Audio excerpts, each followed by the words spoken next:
जी हाँ नाज़रीन, drama serial बस तेरा साथ होगी नेक्स्ट आने वाली एपिसोड में आप देखेंगे कि इधर अनस को आखिरकार उसके ताया जो फैक्ट्री में जॉब दे ही देंगे। तो ये बात शायान से बिल्कुल हजम नहीं होगी और वह कहेगा कि ऐसा नहीं हो सकता, जिस पर उसका बाप कहेगा कि अगर तुम इस काबिल होते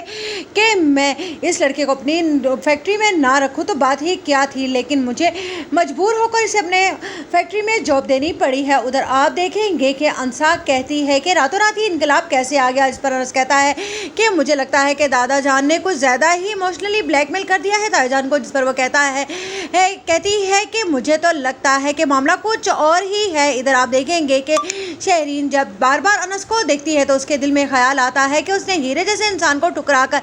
कैसे खाक जैसे इंसान को चुन लिया था अपनी ज़िंदगी में। काश उसने थोड़ा सब्र कर लिया होता और फोकस कर दिया होता कि वाकई अनस वाकई ही एक बहुत अच्छा इंसान है, क्योंकि जब जब वो उसे देखती है अंसा के साथ तो उससे अनस में एक नई ही खूबी नज़र आने लगती है। इधर आप देखेंगे कि जब कहती है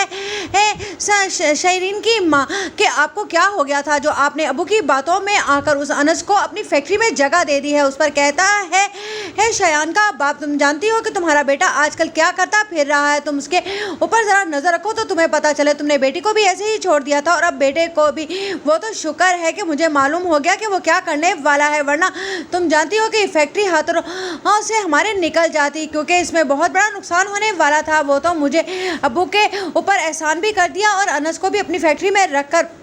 मैंने बहुत अच्छा काम किया है। तुम नहीं जानती हो, जब तुम्हें इस बात की समझ आएगी तब पता चलेगा। मैं तो सोचता हूँ कि मैंने कैसा हीरे जैसा इंसान खो दिया, काश मैंने अपनी बेटी के लिए देखा होता अनस को। शहरीन को अनस से अच्छा इंसान तो कोई मिल ही नहीं सकता था। उधर अंसा के